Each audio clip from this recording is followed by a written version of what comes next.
Salut à tous, bienvenue dans cette nouvelle vidéo. Aïe, aïe, aïe, aïe, aïe.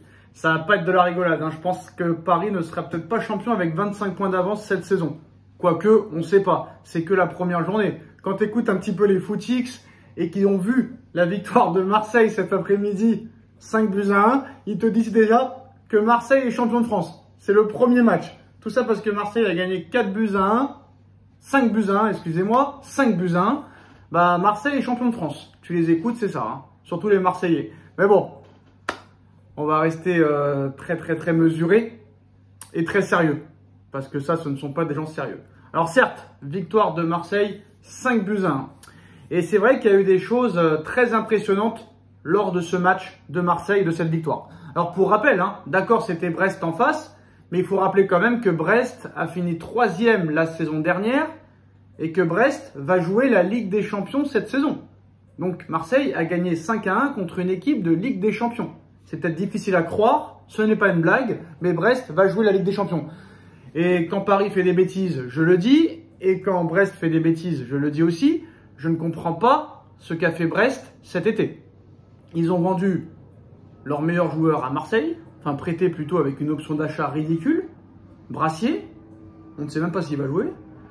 En plus de ça, Loco s'est blessé pour 8 mois, voire 9, alors que Paris était intéressé. Et les mecs n'ont recruté personne. Donc c'est assez bizarre. Tu joues la Ligue des Champions, tu ne recrutes personne, et en plus, tu vends tes 2 joueurs, et le meilleur joueur que tu as, tu ne le remplaces pas.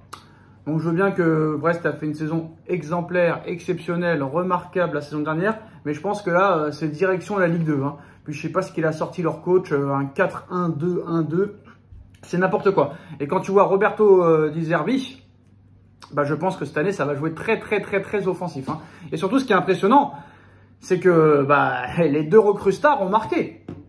Mason Greenwood, doublé, 32 millions d'euros, voire 33 je crois. Wai, qui soi-disant ne portera jamais le maillot de Marseille, bah, il ne s'est pas empêché de le porter. En plus de ça, pour son premier match, lui aussi marque son petit but sur penalty. Mais le jeu offensif, quand même, a été assez impressionnant. Quand même, tu joues contre une équipe qui va jouer la Ligue des Champions.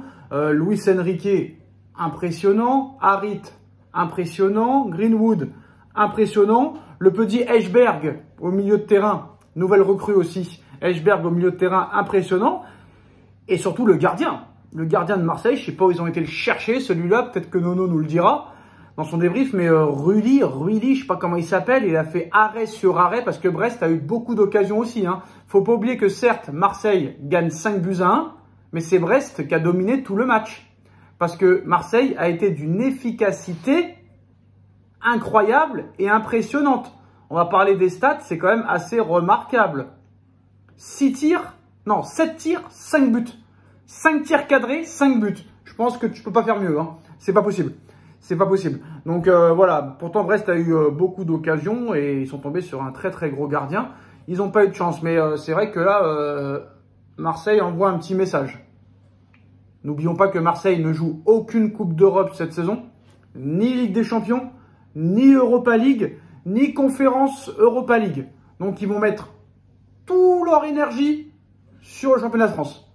Avec un public, comme vous le savez, très impressionnant, qui portera cette équipe au plus haut, je pense. Surtout qu'en plus de ça, n'oublions pas que Marseille a recruté pour 118 millions d'euros cet été. Et apparemment, encore 1, voire 2 recrues sont attendues. Alors Nono nous sortira une bombe sur ce dossier parce que tout le monde se demande comment ça se fait que Marseille a pu dépenser autant d'argent, plus de 118 millions d'euros, alors qu'il ne participe à aucune Ligue des Champions, que les droits TV ont baissé presque de moitié, et qu'en plus de ça, ils n'ont pas non plus vendu une tonne de joueurs. Donc d'où vient cet argent? Comment peut-il recruter autant en ne jouant aucune Coupe d'Europe et en ayant fini 8e de Ligue 1 l'année dernière? C'est quand même assez incroyable. Nous, sous Colonie Capital ou Canal+, on faisait jamais des recrutements à 118 millions d'euros. On jouait le maintien, on était 13e, 9e, mais jamais on a fait un mercato à 118 millions d'euros hors Air Qatari. Colonie Capital et Canal+, jamais ils ont fait des mercatos comme ça. Donc voilà, match impressionnant, efficacité impressionnante, nouveau coach, nouvelle équipe. Tout le monde nous expliquait que ça va être peut-être compliqué leur début de saison parce qu'ils ne se connaissent pas tous. Mais la faiblesse de la Ligue 1, elle est incroyable. Tu vois Mason Greenwood, avec tous les problèmes qu'il a eu avec sa femme, problèmes de violence, échec incroyable à Manchester United. Le mec a été prêté par-ci par-là, mais tu vois que même un joueur en échec en première ligue, il se balade en Ligue 1. Tu vois le niveau de Greenwood ce soir, tu te dis, mais attends, est-ce que c'est vraiment la Ligue 1 qui est d'une faiblesse abyssale ou est-ce que la première ligue est tellement supérieure à la Ligue 1 que le mec se balade, le mec te met un doublé tranquille. Mais et pour moi, ils n'ont même pas forcé Marseille aujourd'hui. Hein. Par contre, un jeu très très offensif, porté vers l'avant, pressing tout terrain, attaque directe, c'est impressionnant. Mais il faut dire qu'il y avait une équipe en face très très très fébrile. Hein. Franchement, d'une catastrophe incroyable.